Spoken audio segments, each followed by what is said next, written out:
Sakit ng tiyan ko. Matawagan niya si pare. Hello, pare. Saan ka? Available ka ba today? Hello? Hello? Saan ka? Available ka ba today? Nandito ako. Pauwi na ako galing trabaho. Pwede diretso ka dito sa bayan. Sakit kasi ng tiyan ko eh. Kinabag ako. Di ko alam kung ano bang nakain ko kanina.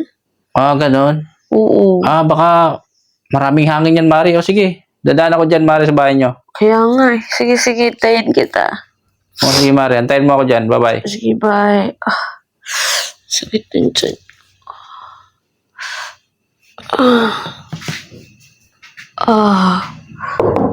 Mari? Oh. Sige, pare mo to. Sige. Pumasok ka na lang. Oh, Mari, ano nangyari sa'yo, Mari? Ang sakit ng tiyan ko. Masakit tiyan mo? Oo. Bakit? Ano bang kinain mo? Hindi ko nga matandaan eh. Madami kasi akong kinain. Hindi ko alam saan doon. Laka baka, Mari, panis na yung kinain mo. Kaya nga eh. Yung nga, Mari, parang namumutla ka. Huwag ka lang ba? Hindi ako. Sakit tiyan Mamasas ko. kita. Yan, baka may hangin. Tingnan mo hangin mo sa ano. Sa kamay mo. Kayo ng kamay mo. Ba't sa kamay? Dito kasi, dito kasi, Mari, may hangin. Ganun ba yun? Hindi sa ano? Hindi sa tiyan? Pwede rin yan, Mari. Dito muna sa ano, kasi minsan may, ano, Mari, yung tinuturo sa akin ng mga, ano, matatanda eh. Pag masakit yung tiyan, may hangin daw dito banda. Pag ano naman, pag wala rito, pwede mo rin ano siya may tiyan. Okay.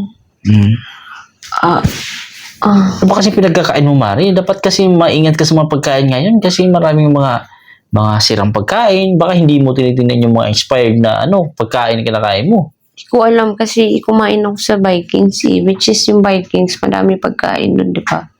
Siguro nalo-halo ko na.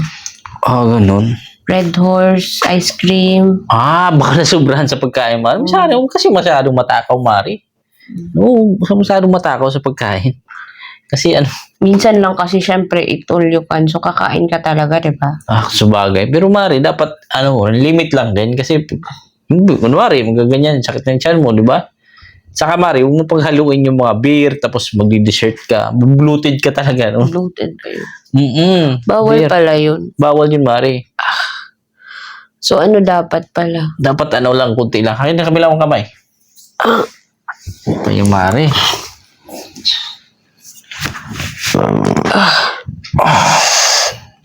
So, Namumukta ka nga, Mari. Pinapawisan ka, yan.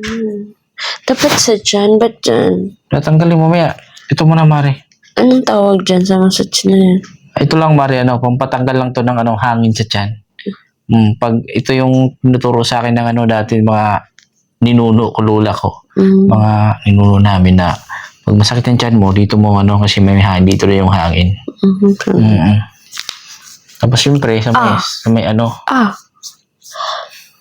sa may tiyan, Mari, pati na ng tiyan mo. Ala, ang laki ng tiyan mo, Mari. Parang ano, Mari? Daming hangin. Daming lakas ng hangin, Mari. Dandahanin ko lang para ano, hindi ka mabigla kasi dami mo kasi kinain eh. Ibaba mo pa. Ibaba mo konti. Ibaba mo pa. Mari, dami mong ano. Dapat kasi, Mari, kunti-kunti lang kinakain sa ano. Huwag ka nang masyadong kumain sa Vikings. Parami yung kinakain mo. Ibaba mo pa. Ibaba. Dandaan lang, Mari. Kasi maano yung yung kinain mo. Dami mo kasi kinain eh. Ibaba mo. Yan, Mari. Kumusta? Pakiramdam mo? Okay na yan. Okay na ba? Oo.